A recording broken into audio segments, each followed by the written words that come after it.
بسم الله الرحمن الرحيم. الرحمن علم القرآن.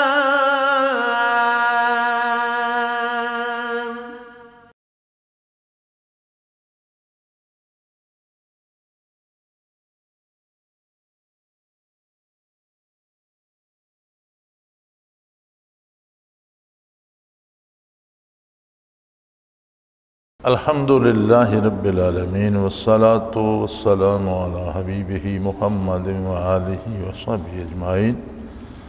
اعوذ باللہ من الشیطان الرجیم. بسم اللہ الرحمن الرحیم. وَإِذَا قُرِئَ الْقُرْآنُ فَاسْتَمِعُوا لَهُ وَأَنصِتُوا لَعَلَّكُمْ تُرْحَمُونَ. وَاذْكُرْ رَبَّكَ فِي نَفْسِكَ تضرعا وخیفة ودون الجہر من القول بالغدو والآصال ولا تکن من الغافلین. ان الذین عند ربک لا یستکبرون عن عبادتہ ویسبحونہ وله یسجدون. اللہم سبحانک لا علم لنا الا ما علمتنا انک انت العلیم الحکیم. مولایا صلی وسلم دائما ابدا علی حبیبک خیر الخلق کلہم. وَإِذَا قُرِئَ الْقُرْآنُ فَاسْتَمِعُوا لَهُ وَأَنصِتُوا لَعَلَّكُمْ تُرْحَمُونَ.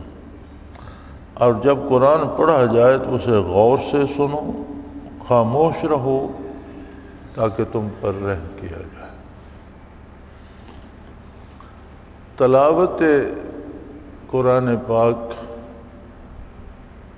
سنت ہے، لیکن اگر تلاوت ہو رہی ہو تو اسے سننا فرض ہے. خاموش بیٹھ کر سننا فرض ہے. اب یہ صرف سامعین پر نہیں، تلاوت کرنے والے کو بھی یہ دیکھنا چاہیے کہ سامعین جہاں آرام سے سن سکتے ہیں، اس کی طرف متوجہ ہیں، وہاں بلند آواز سے تلاوت کریں. اور اگر سامعین کے لیے بیٹھنا، آرام سے سننا ممکن نہ ہو تو پھر تلاوت کرنے والے کو چاہیے کہ وہ آہستہ تلاوت کرے. اور اس کی سب سے بڑی نافرمانی اور بے حرمتی جو ہوتی ہے تلاوت کی، وہ ہمارے ہاں جو ایک رواج ہے شبینہ کرنے کا، اس میں ہوتی ہے. مائک لگا دیتے ہیں، سپیکر باہر لگا دیتے ہیں، لاؤڈ سپیکر، اور تلاوت شروع کر دیتے ہیں. اب وہ سارے گاؤں میں سنائی دے رہی ہوتی ہے. اب سارا گاؤں، خواتین، بچے، مرد، عورت کس طرح سارا کاروبار چھوڑ کر بیٹھ کر سن سکتے ہیں؟ ممکن نہیں ہے. کوئی رفع حاجت کے لیے جا رہا ہے، کوئی جانور کھول باندھ رہا ہے، کوئی اپنے کاروبار میں لگا ہے، کوئی کھانا بنا رہا ہے، کوئی کھا رہا ہے. تو اس سارے کی ذمہ داری ان پر آتی ہے جو بلند آواز سے تلاوت کر رہے ہیں. اگر کوئی شبینہ کرانا چاہتا ہے کرائے، اچھی بات ہے، لیکن مسجد میں یا گھر میں جہاں کراتا ہے تو سپیکر اندر ہونے چاہیے، چھوٹے سپیکر ہوں، اندر ہوں. جتنی دیر جو سننا چاہتا ہے، جس کے پاس جتنا وقت ہے، وہ اندر جائے، اندر سنائی دے، آرام سے باوضو بادب بیٹھ کر سنے. جب کوئی تھک جائے یا اسے نیند آ جائے، اٹھ کے چلا جائے. تو یہ جو باہر سپیکر لگا کر پوری بستی پہ یا دور دور تک سنایا جاتا ہے، تو مجھے بھی اس کا بڑی دفعہ تجربہ ہوا ہے. کہیں سے آئے، آگے ہو رہا ہے.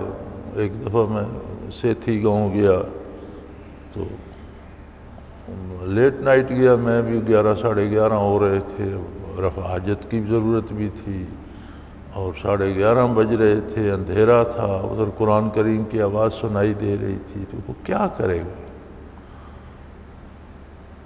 تو تلاوت کرنے والے کو بھی چاہیے.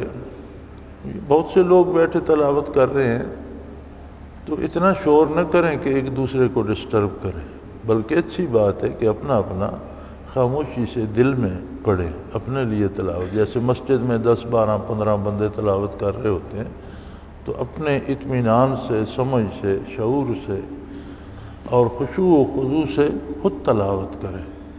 کوئی نوافل پڑھنے آ جاتا ہے، کوئی جماعت سے رہ گیا وہ فرائض پڑھنے آ جاتا ہے، تو ان کو پریشان نہ کیا جائے۔ یعنی یہ صرف سامعین پر نہیں ہے، پڑھنے والے پر بھی ذمہ داری عائد ہوتی ہے کہ جہاں وہ سمجھتا ہے کچھ لوگ جو ہیں یہ میری تلاوت سن رہے ہیں تو اچھی بات ہے،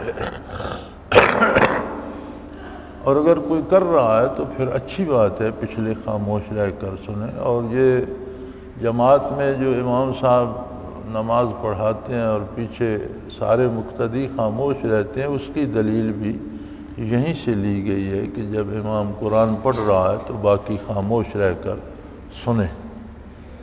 تکبیر جب کہتا ہے اس کے پیچھے تکبیر کہتے ہیں، عطیات پڑھتا ہے تو عطیات پچھلے اپنا پڑھتے ہیں، اور ثنا پڑھتا ہے تو ثنا وہ اپنی پڑھتے ہیں، لیکن جب وہ سورہ فاتحہ سے قرآن کریم شروع کرتا ہے، آگے سورت میں لاتا ہے تو سارے مقتدی خاموش ہو جاتے ہیں۔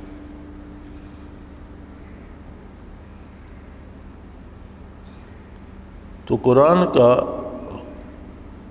خاموشی سے اور متوجہ ہو کر سننا فرض ہے۔ جس چیز کا حکم قرآنی آیت سے ثابت ہو، نص سے ثابت ہو، وہ فرض ہوتی ہے۔ سو فرمایا وَإِذَا قُرِئَ الْقُرْآنُ فَاسْتَمِعُوا لَهُ، جب قرآن پڑھا جا رہا ہو پوری توجہ سے غور سے سنو، وَأَنصِتُوا، اور خاموش رہو، آواز نہ نکالو، لَعَلَّكُمْ تُرْحَمُونَ، تاکہ تم پر اللہ کریم کی طرف سے رحم کیا جائے۔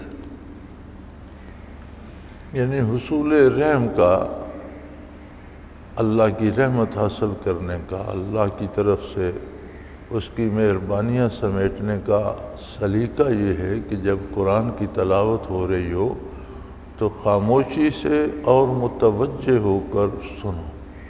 تلاوت کرنے والے کے لیے بھی ضروری ہے کہ ٹھہر ٹھہر کر اس انداز سے پڑھے کہ الفاظ کی سمجھ آئے۔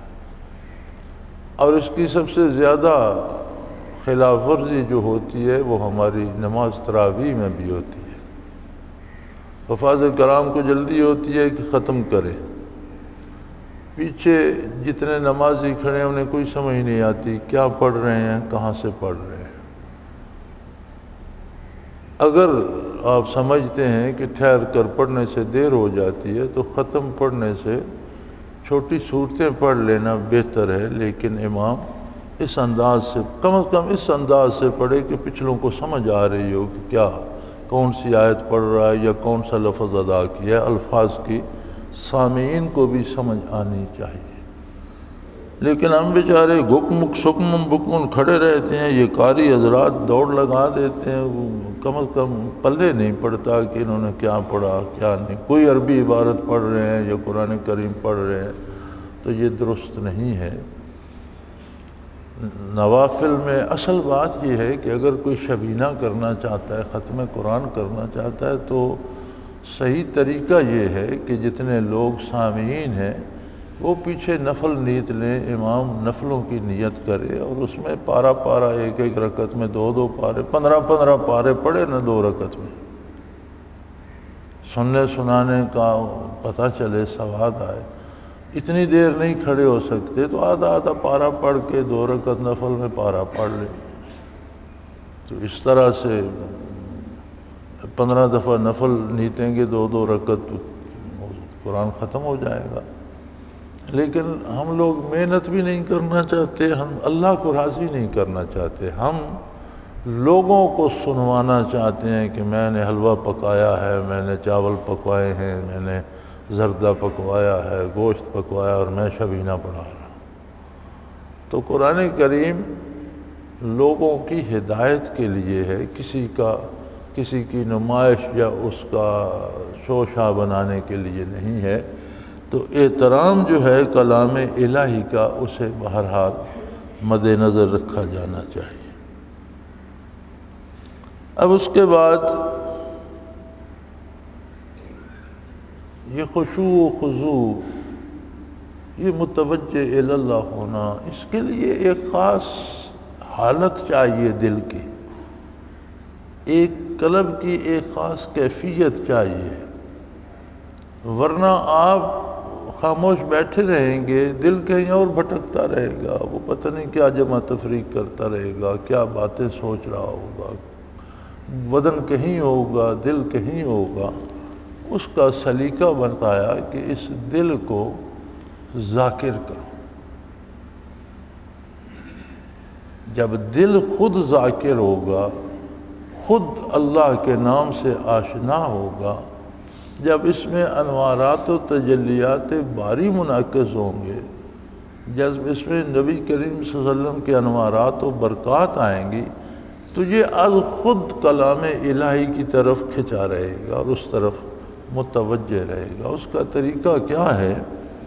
قرآن کریم ارشاد فرماتا ہے وَاذْكُرْ رَبَّكَ فِي نَفْسِكَ، اپنے پروردگار کو دل ہی دل میں یاد کر۔ اللہ اللہ اللہ، دل ہی دل میں اللہ کا ذکر کرو، تضرعاً، نہایت عاجزی، یہ احساس رہے کہ میں جس کا نام لے رہا ہوں وہ رب العالمین ہے، اور میں اس کی مخلوق میں سے ادنا سا ایک فرد ہوں، جس کی مخلوق میں شمار نہیں کر سکتا، وہ جانے اور اس کی مخلوق جانے، ان لشکروں کا جو اس نے پیدا فرمایا ایک ادنا فرد ہوں۔ تضرعاً و خیفتاً، اور خوف سے، ہیبت الہی دل پہ طاری ہو، عظمت الہی کا احساس ہو، اسے مذاق نہ سمجھا جائے، اسے عام نہ لیا جائے، بلکہ اللہ اللہ کے ساتھ ایک تو عاجزی ہو، اپنی محتاجی کا احساس ہو، دوسرے عظمت الہی کا ادراک ہو، خوف طاری ہو دل پر کہ وہ بہت بڑی ہستی ہے اور میں ایک ذرے بے قیمت ہوں، میں اس کا نام لے رہا ہوں۔ وَدُونَ الْجَهْرِ مِنَ الْقَوْلِ، اس میں آواز نہیں آنی چاہیے، اور اونچی آواز کے بغیر، یعنی جہر نہیں ہونا چاہیے، خفی ہونا چاہیے۔ بالغدو والآصال، رات دن۔ ایک انگریزی کا ہے محاورہ راؤنڈ دا کلاک، جو کام ہر وقت کرنا ہونا تو وہ کہتے ہیں کہ اسے راؤنڈ دا کلاک کیا جائے، یعنی ہر وقت ہر لمحے کیا جائے۔ بالغدو والآصال سے بھی یہی مراد ہے کہ ہمہ وقت، صبح شام، رات دن، ہر لمحے۔ ولا تکن من الغافلین، کتنا کیا جائے؟ کوئی اس کی عدد 1,00,000 بار، 10,00,000 بار، 50,00,000 بار؟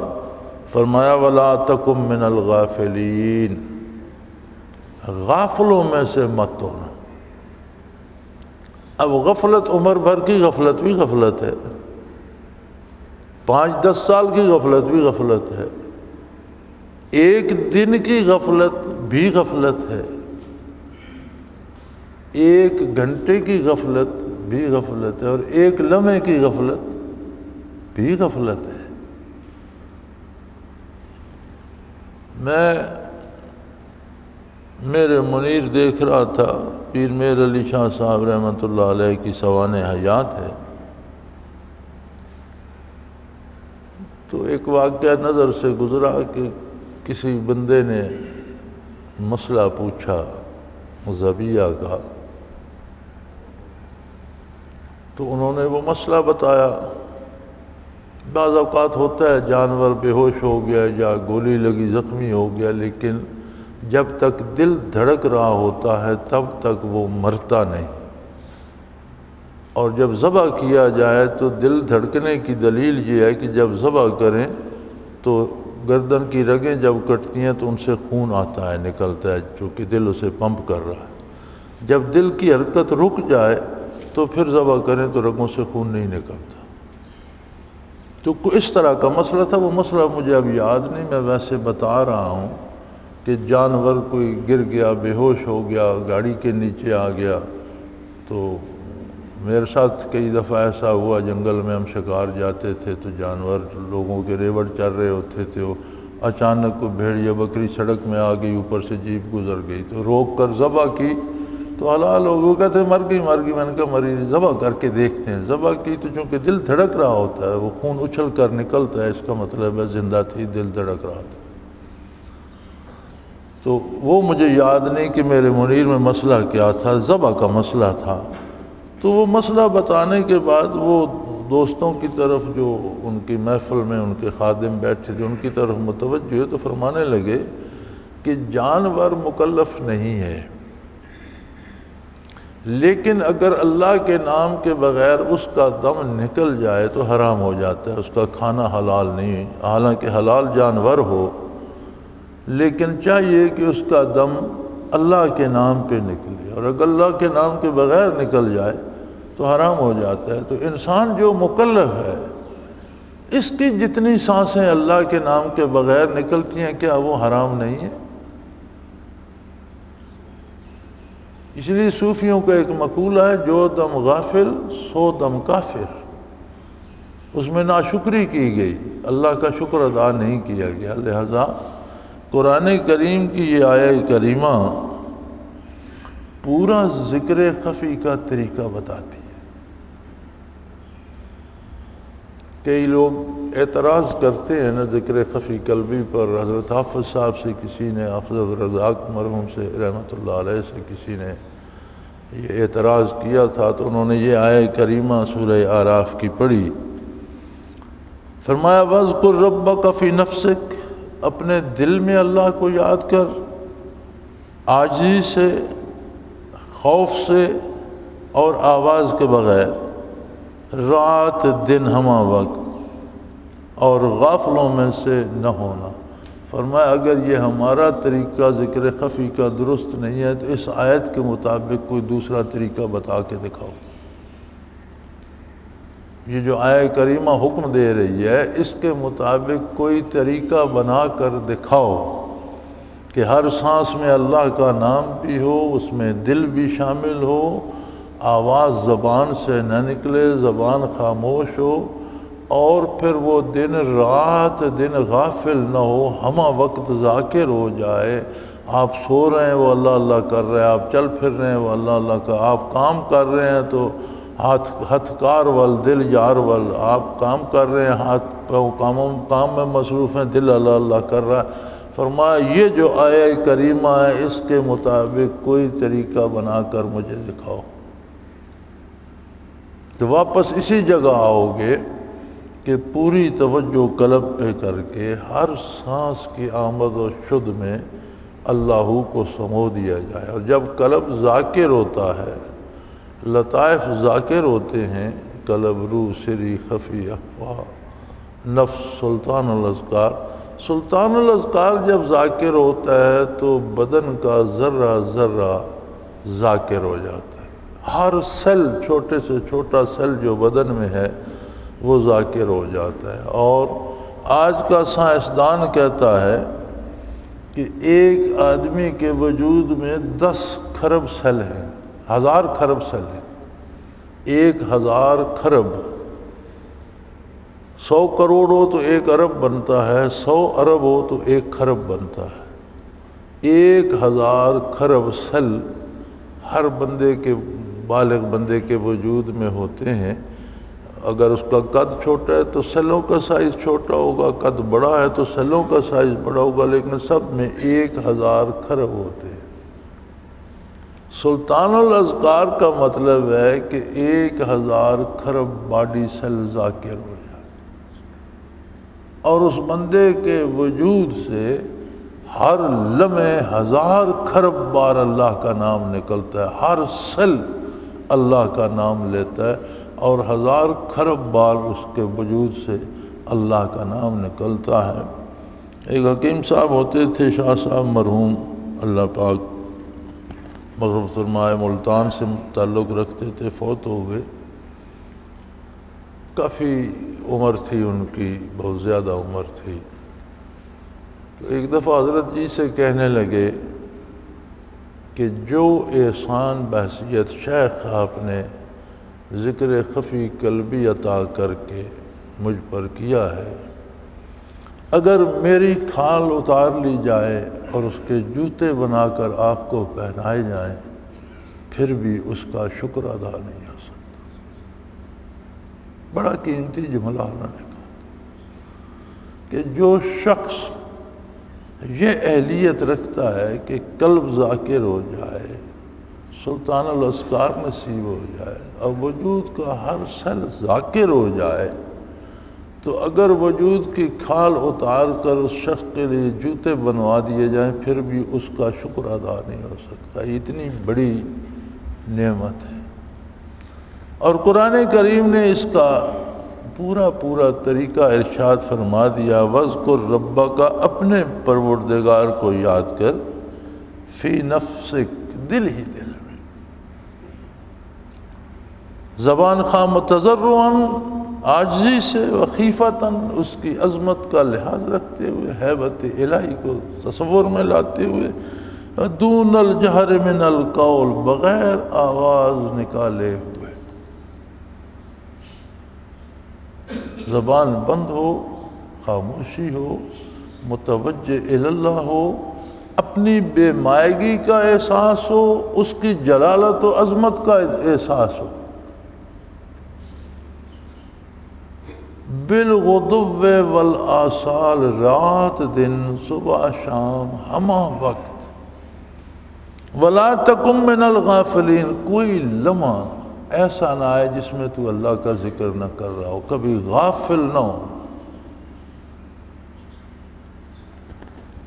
زبان سے جو ذکر کیا جاتا ہے وہ بھی ذکر الہی ہے، لیکن زبان ہمہ وقت ذکر نہیں کر سکتی، اسے اور بھی بہت سے کام ہیں، بہت سی باتیں کرنا ہوتی ہیں۔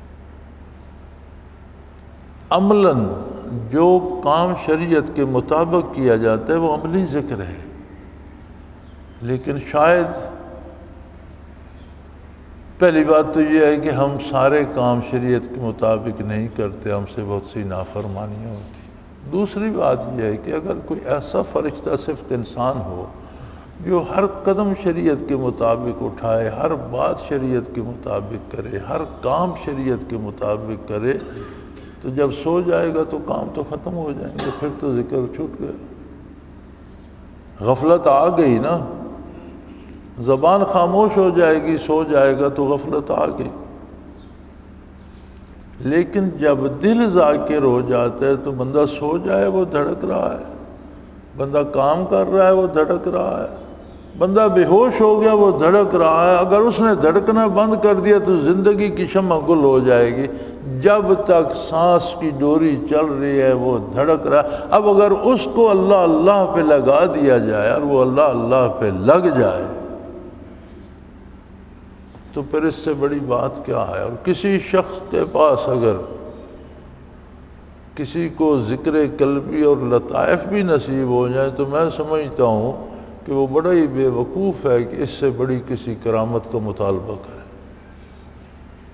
یہ بجائے خود اتنی بڑی کرامت ہے کہ کسی کے پاس بیٹھ کر آپ کے ہر سل کو ذکر الہی نصیب ہو جائے اور ایک لمحے میں 1000 کھرب دفعہ اللہ بدن سے نکلے تو وہ تو چلتا پھرتا ایک اللہ کے نام کا روشن ستارہ بن گیا۔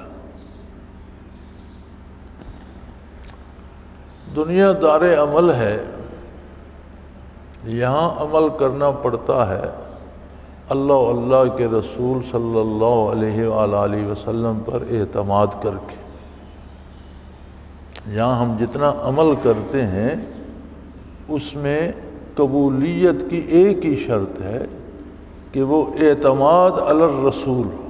ہم قرآن پڑھتے ہیں، ہمیں نبی صلی اللہ علیہ وسلم پر اعتماد ہے کہ یہی قرآن ہے جو اللہ نے نازل فرمایا، ہمیں صحابہ کرام پر اعتماد ہے کہ انہوں نے پوری دیانت و امانت سے وہی قرآن آگے منتقل کیا. ہمیں تابعین، تبع تابعین، علماء امت اور آج تک جس طرح ہمیں وراثتاً قرآن نصیب ہوا ان سب لوگوں پر اعتماد ہے.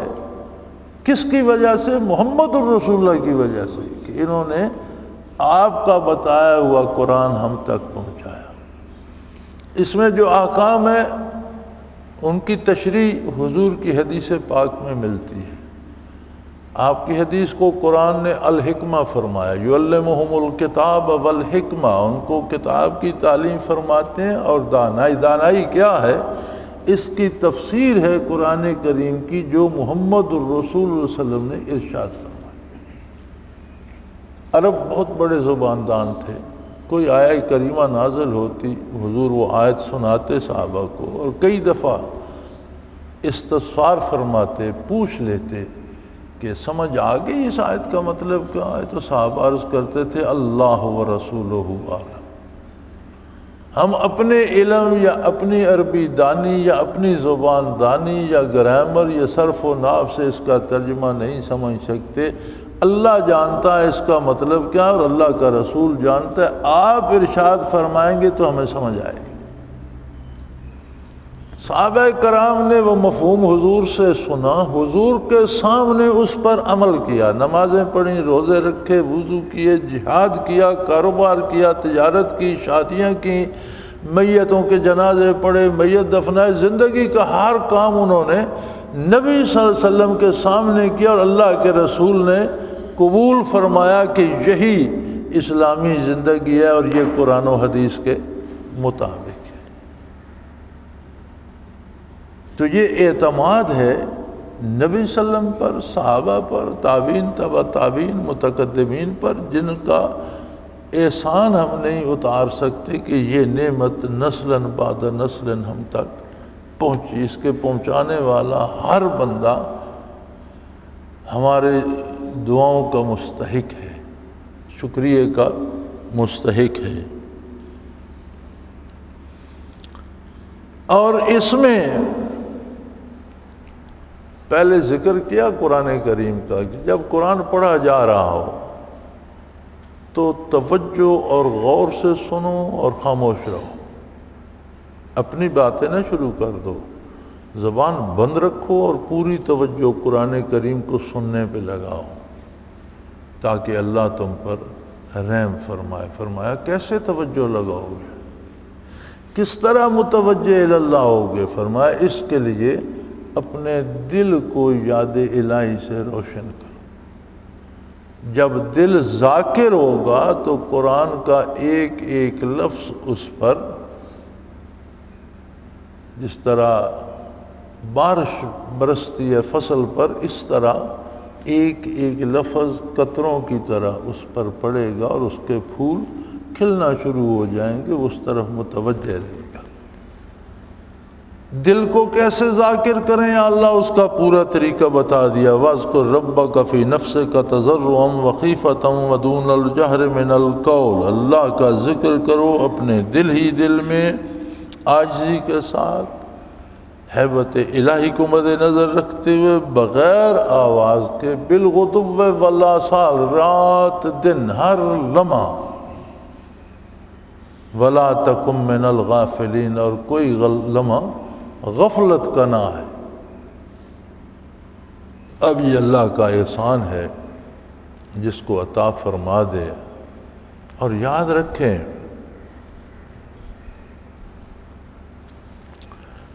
انسان جب تک دنیا میں ہے آزمائش میں ہے،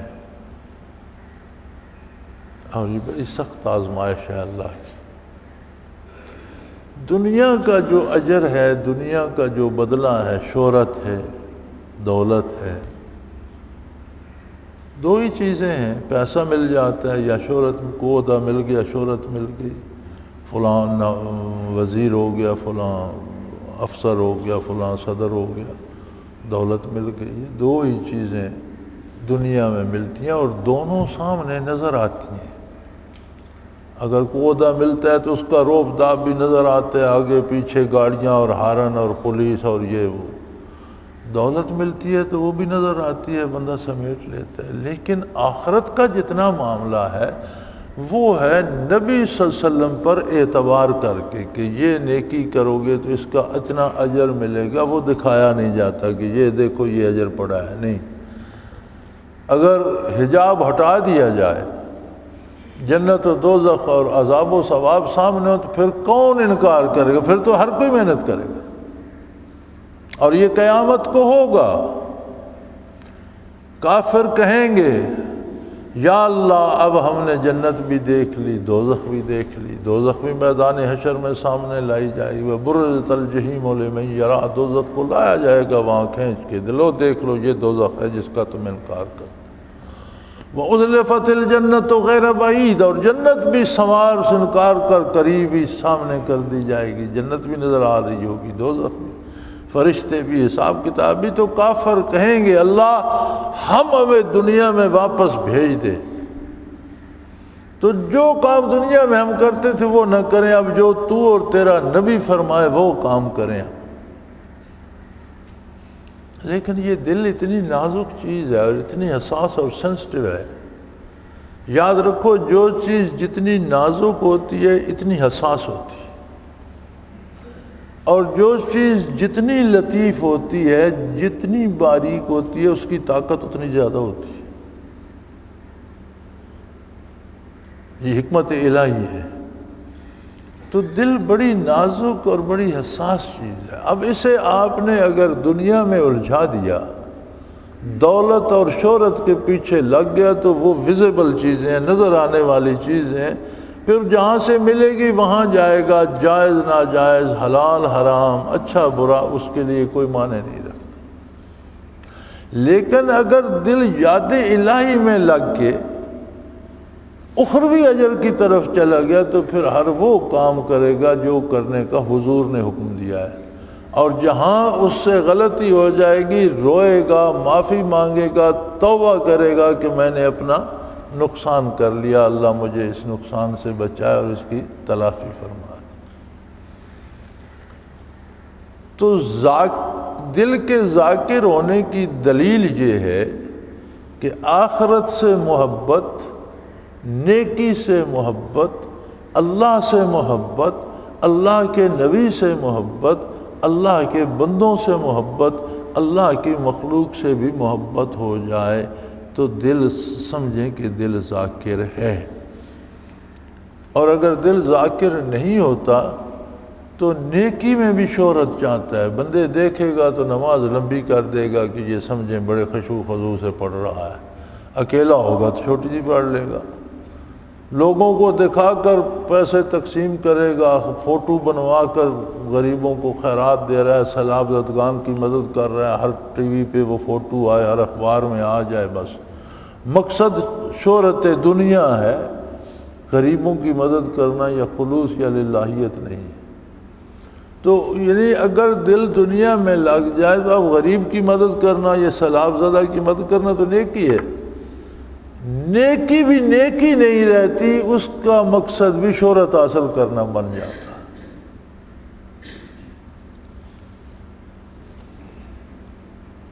تو بندے کو اپنا محاسبہ کرتے رہنا چاہیے، اگر کوئی ذاکر ہے اس کو بھی، اور جس کو ذکر نصیب نہیں ہے وہ ان لذتوں کو کیا جانے، اسے کیا خبر کہ یہ کیا ہوتا ہے۔ اور میں سمجھتا ہوں کہ اگر کسی کو زندگی میں ذکر قلبی نصیب نہیں ہوا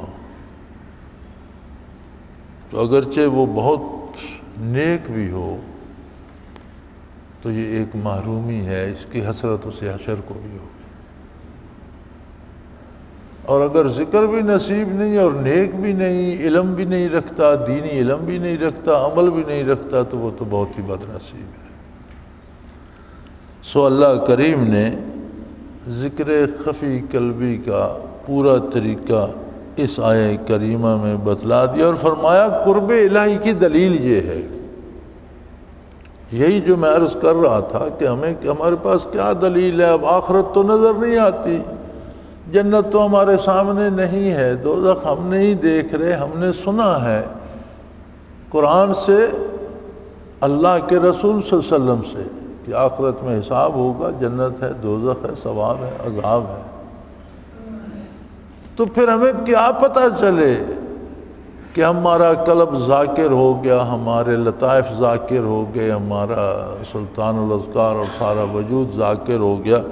فرمایا جنہیں قرب الہی نصیب ہوتا ہے، ان الذین عند ربک، جو تیرے رب کے مقرب ہیں، جو تیرے پروردگار، جو آپ کے پروردگار کے مقرب ہیں، لا یستکبرون عن عبادتہ، وہ اس کی عبادت سے تکبر نہیں کرتے۔ یعنی دل کے ذاکر ہو جانے کی دلیل یہ ہے کہ عبادات الہی سے محبت ہو جائے، دل راغب ہو جائے، دل چاہے عبادت کرنے کو۔ ایک کیفیت ہوتی ہے، ہم اپنے آپ کو پکڑ کر لے آتے ہیں مسجد میں، پھر جلدی جلدی وضو کرتے ہیں، چھینٹے اڑاتے ہیں، کوئی جگہ گیلی ہو گئی، کوئی خشک رہ گئی، پھر آتے ہیں جلدی جلدی اٹھتے بیٹھتے، 2 سجدے کی اور گئے، بھاگ گئے۔ یہ ہوتا ہے ٹوٹل پورا کرنا۔ لیکن جب دل ذاکر ہو جائے تو پھر وضو میں بھی احتیاط کرتا ہے کہ جو طریقہ حضور نے تعلیم فرمایا، جو آزاد ہونے ہیں وہ دھل جائیں۔ نماز کا بھی ایک ایک لفظ ارادتاً ادا کرتا ہے، پورا رکوع، پورا سجود، سکون سے نماز ادا کرتا ہے۔ وَلْتَنْظُرْ نَفْسًا مَا قَدَّمَتْ لِغَدٍ، اللہ کریم نے ارشاد فرمایا کہ ہر بندے کو یہ دیکھنا چاہیے کہ وہ کل کے لیے، فردا قیامت کے لیے کیا آگے بھیج رہا ہے۔ عموماً ساری تفاسیر میں جو میں نے دیکھی، اکثر تفاسیر میں جن کو دیکھنے کا شرف حاصل ہوا، اور اکثر تراجم میں اس سے یہی مراد لیا گیا ہے کہ اپنے گناہوں پر نگاہ کرے کہ آگے کل کے لیے کیا بھیج رہا ہے۔ غلطیاں کر کے، گناہ کر کے، برائی کر کے تو فردا قیامت کے لیے تو نہیں بھیج رہا۔ لیکن میں نے اس آیہ کریمہ سے ایک دوسرا انداز بھی سمجھا، الحمدللہ اللہ نے مجھے ایک دوسرے انداز کی سمجھ بھی عطا فرمائی کہ گناہ تو ہیں ہی گناہ، ہم جو نیکی کرتے ہیں اسے بھی ہمیں دیکھنا چاہیے کہ کیا یہ نیکی ہے جس کی امید پر میں اسے کل کے لیے بھیج رہا ہوں۔ ہم جب نماز ادا کرتے ہیں تو اس وقت ہمیں یہ احساس ہونا چاہیے کہ ان رکعت کا مجھے اجر ملے گا آخرت میں۔ جب یہ احساس ہوگا تو ہم پوری طرح قیام بھی کریں گے، رکوع بھی مکمل کریں گے، سجود اور جلسہ بھی پورا کریں گے، اس کے الفاظ بھی سمجھ کر سوچ کر آیات بھی پڑھیں گے، سورہ فاتحہ بھی پڑھیں گے، تکبیر بھی کہیں گے۔ اگر یہ احساس نہیں ہوگا تو پھر آدمی ٹوٹل پورا کرے گا، اور جو پڑھتا ہی نہیں اس کی بد نصیبی کا تو کیا کہنا۔ اللہ معاف کرے، اللہ سب مسلمانوں کو توفیق دے۔ یہ بڑی محرومی ہے کہ مسلمان ہو کر نماز سے محروم رہے، یہ اللہ کی ناراضگی کی دلیل ہے کہ وہ اسے سجدہ کرنے کی بھی توفیق نہیں دیتا، اپنی بارگاہ میں پیشانی رکھنے کی توفیق ہی نہیں دیتا، اپنے گھر میں آنے کی توفیق ہی نہیں دیتا۔ یہ تو بہت بڑی محرومی ہے، لیکن یہ دیکھنا چاہیے۔ فرمایا جس کا قلب ذاکر ہو جائے اسے عبادات سے محبت ہو جائے گی۔ حضور صلی اللہ علیہ وسلم کا ایک ارشاد ہے، اس کا ایک مفہوم ہے کہ ایک بندہ فجر پڑھتا ہے اور پھر اس امید میں رہتا ہے کہ ظہر کا وقت ہو اور بر وقت ظہر ادا کر، ظہر سے فارغ ہوتا ہے تو اسے عصر کا انتظار ہوتا ہے کہ عصر ہوگی ادا کروں گا، عصر سے فارغ ہوتا ہے تو مغرب کا انتظار ہوتا ہے کہ مغرب ہوگی تو ادا کروں گا، پھر عشاء کا انتظار کرتا ہے، عشاء پڑھ کے فارغ ہو جاتا ہے لیکن بے فکر نہیں ہوتا، صبح کی فکر ہوتی ہے کہ کہیں سوتا نہ رہ جاؤں، نماز چلی نہ جائے۔ فجر اٹھتا ہے، وضو کرتا ہے، ادا کرتا ہے، تو فرمایا یہ بندہ جو ایک نماز ادا کر کے دوسری کا دل ہی دل میں انتظار کر رہا ہوتا ہے، اللہ کریم کے فرشتے اسے مسلسل نماز ہی میں لکھتے ہیں۔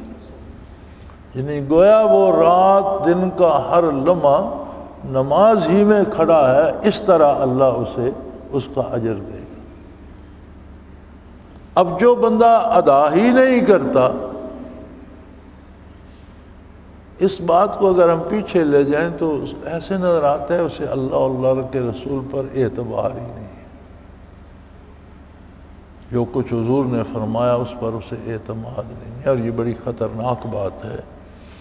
سو فرمایا یہ جانچنا، ہمارے ذاکرین ساتھیوں کو بھی بڑا تجسس ہوتا ہے، کوئی مجھے بتائے تیرے مراقبات کتنے ہیں، کوئی مجھے بتائے کس کو کیا منصب مل گیا۔ قرآن بتا رہا ہے کہ جب ذکر قلبی نصیب ہوتا ہے، کیفیات قلبی نصیب ہوتی ہیں، تو ان الذین عند ربک لا یستکبرون عن عبادتہ، جنہیں تیرے رب کا قرب نصیب ہوتا ہے، یہاں سے مقرب فرشتے مراد لیے ہیں مفسرین نے، لیکن بات عام ہے کہ جسے قرب الہی نصیب ہوتا ہے وہ عبادت میں تو پھر اس کا جی لگ جاتا ہے، وہ قربان ہو جاتا ہے، وہ چاہتا ہے کہ سجدے ہی کرتا رہوں، تلاوت ہی کرتا رہوں، درود ہی پڑھتا رہوں، ذکر ہی کرتا رہوں۔ اللہ کی عبادت سے محبت ہو جاتی ہے۔ وَيُسَبِّحُونَهُ، ہما وقت اس کی پاکی بیان کرتا رہتا ہے۔ وَلَهُ يَسْجُدُونَ، اور صرف اس کے سامنے سر بسجود، ان کا سر اس کی بارگاہ میں جھکتا ہے، اپنی اغراض و مقاصد کے لیے کسی دوسرے دروازے پر ان کا سر نہیں جھکتا، کسی اور کے سامنے سجدہ ریز نہیں ہوتا۔ اور اگر یہ کیفیت نصیب نہ ہو تو ایک ایک لقمے کے لیے 10 دروازوں پہ سجدے دیتے ہیں، عاجزی کرنا، منتیں کرنا، یہی سجدہ ریزی ہے نا۔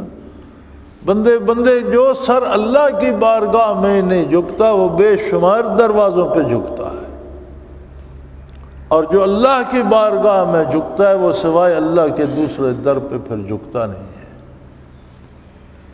عیسائی کریمہ سے سجدہ واجب ہو جاتا ہے، پڑھنے اور سننے دونوں طرح سے، مجھ پر بھی ہے آپ پر بھی ہے۔ ایک سجدہ کر لیجئے گا، اللہ کریم قبول فرمائے، اللہ تمام مسلمانوں کو ذکر قلبی خفی نصیب فرمائے، وہ کیفیات نصیب فرمائے، اپنے حبیب صلی اللہ علیہ وسلم کی محبت اور عبادت میں رغبت عطا فرمائے۔ وآخر دعوانا ان الحمدللہ رب العالمین۔ اللہ اللہ اللہ اللہ اللہ اللہ اللہ اللہ۔ حضرت امیر محمد اکرم آوان مد ذلہ العالی دارالعرفان منارہ ضلع چکوال میں سالہ سال سے قرآن و حدیث کے اوپر خطابات کر رہے ہیں اور سلسلہ نقشبندیہ اویسیہ کے مطابق لوگوں کو ذکر الہی کی تربیت دے رہے ہیں۔ وہ قرآن پاک کی تفسیر ترتیب وار بیان کر رہے ہیں۔ تفسیر قرآن کو وہ موجودہ ملکی اور بین الاقوامی حالات کے مطابق بیان کرتے ہیں۔ موٹر وے سے کلر کہار کے انٹرچینج سے نکلتے ہوئے، کلر کہار کی جھیل سے ہوتے ہوئے، میانی، بوچھال اور نورپور سے گزرتے ہوئے دارالعرفان منارہ پہنچ سکتے ہیں۔ حضرت امیر محمد اکرم آوان نے بچیوں اور بچوں کی دینی اور دنیاوی تعلیم کے لیے سقارہ اکیڈمی کے نام سے ایک درسگاہ بھی قائم کی ہے، جس کا افتتاح ملک پاکستان کے صدر جنرل محمد ضیاء الحق نے اپنے دست مبارک سے کیا تھا۔ وہ تمام احباب جو اسلام کی طلب رکھتے ہیں ان سے گزارش ہے کہ دارالعرفان منارہ ضلع چکوال میں امیر محمد اکرم آوان صاحب کے خطابات سے مستفید ہوں۔ وہ ہر جمعے کو نماز سے پہلے بیان فرماتے ہیں۔ ہر ماہ کی پہلی اتوار کو ماہانہ اجتماع ہوتا ہے جس میں آپ خصوصی خطاب فرماتے ہیں اور پاکستان کے چاروں صوبوں سے احباب اس اجتماع میں شرکت کرتے ہیں۔ اس کے علاوہ یہاں سال میں 2 مرکزی اجتماعات بھی ہوتے ہیں، ایک رمضان المبارک میں اعتکاف کا اجتماع اور دوسرا جولائی اور اگست میں 40 دن کا اجتماع ہوتا ہے جس میں روحانی تربیت کی جاتی ہے۔ اپنا خون سیماب دے کر اتنا ہم کر جائیں گے،